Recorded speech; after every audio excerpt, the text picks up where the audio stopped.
Hi Jazzy, today is Monday and it is a hybrid video sort of day to perfectly resemble the mess that is in my mind. Sometimes reflective, sometimes educational, but mostly panicky and overwhelmed with the materials I am dealing with. First thing first, I clean my room. I tried out this 1 hour cleaning room trend that I found on Instagram. Essentially, you put 1 hour on the clock and you just clean as much as possible. Doesn't matter what, just anything that you see out of place, you clean it. I was a rookie at this, so I wasted a lot of the first half an hour sort of doodling about, but then the clock starts to run down and you start to get really competitive.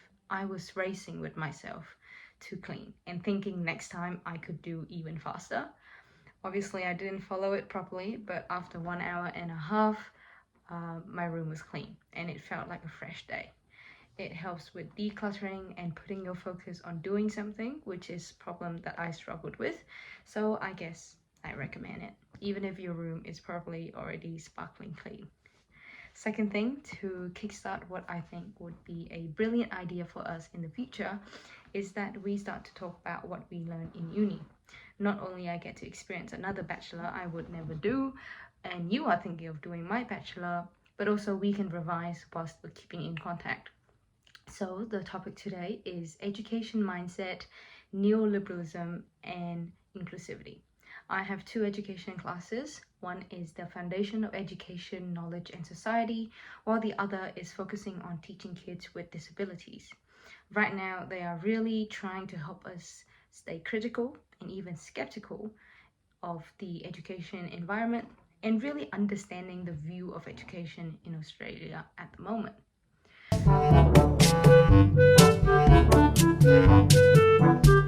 If you have to divide education curriculum based on society's thinking in three very distinct ways, there would be the neoclassical education that focuses on preparing a child for work-related skills and job-ready for the industries.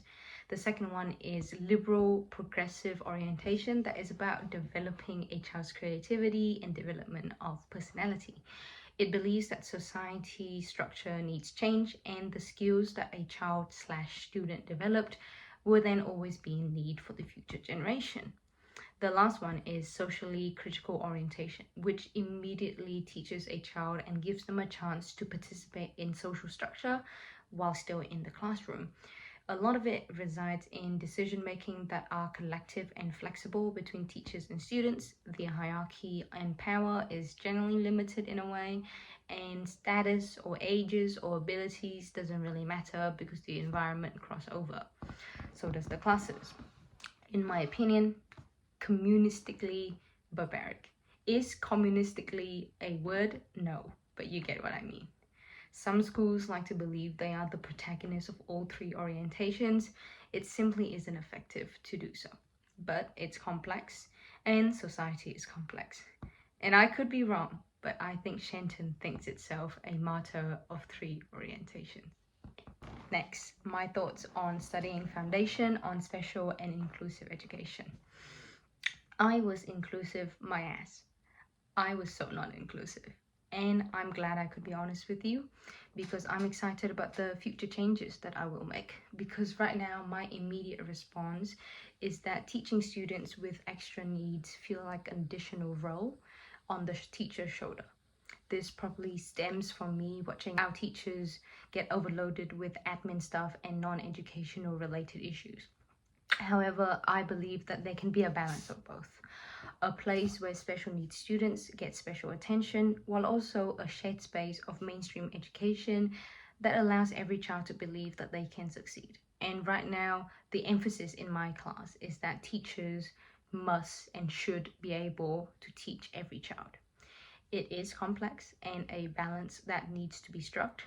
Right now, I'm behind my peers, not just in my readings, but also in the fact that I must dispel my original judgment and believe that it can come by nature that I adapt my teaching to meet all the needs of my students.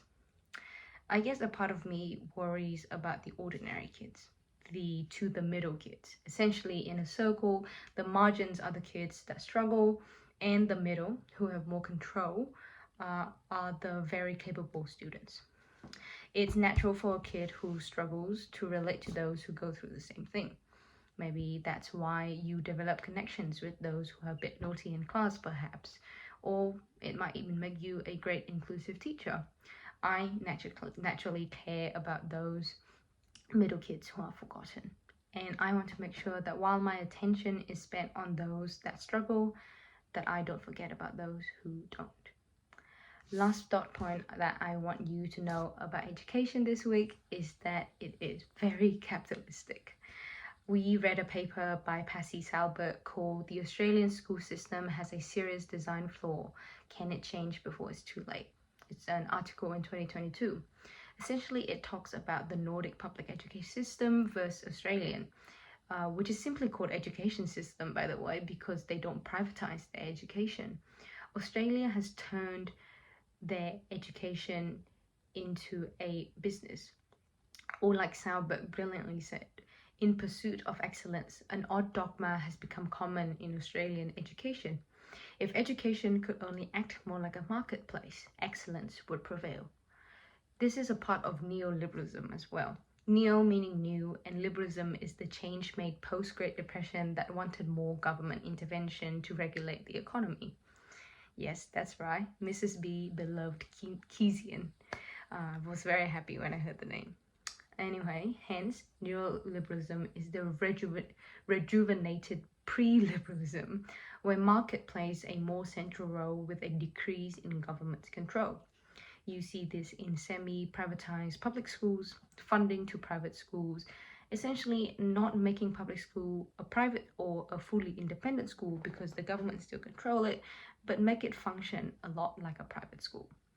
Education is giving parents options, freedoms of packages that make schools more attractive and competitive. Yes, it makes schools also more transparent in order to stay relevant and attractive, but it also brings a lot of headaches. There's a loss of equity, and teachers are made to do things that are unrelated to education, more related to marketing. Anyhow, that's the summary so far, and I have about 5 more readings to go. Lastly, my constant thought of the week. Recently I keep thinking and wondering, did I peak in high school? And I'm going to treat you like the 70 years old woman that you are and assume you haven't heard the term. But I too was curious about such a phenomenon. Peak of what? Is there a limit? When did this come about? Essentially, peak in high school is a term to refer to those who have achieved their maximum capacity in high school. Those who are incredibly invested in their high school because that was their best memories, and they have achieved no other accolades after that. They are average human being with a dead-end job, and even though they were popular and loved in high school, some people just don't flourish after the bubble of high school. I mean, doesn't it sound dangerously similar to my situation? I love my school, and I can't wait to come back and see the changes and be with the changes. And all of my good memories did come from high school. I'm assuming I can't know if I will succeed until another couple of decades. But you know me, anxiety, worrying about the things that I can't control. To come to a conclusion, Jazzy, I have absolutely no clue if I have peaked. Part of me hopes I haven't, because I'm not trained to be in attention deficit. But part of me hopes that it doesn't matter. Mama Tina said to be happy, that is the most important thing. But lately, I haven't been feeling happy. And every time she asks, it gets quite exhausting to say that I'm not happy, but I'm not sad either. I just hope I get to be content, that my mind rests in peace, that when I sit by the lake and look at the ducks, I'm not worried about the thousands of possibilities that I'm just an average Joe, or another 1,000 of possibilities that I am special, and I must continue to be special. I would like to look at the lake and the ducks and just be. Jazzy, I will see you on Friday.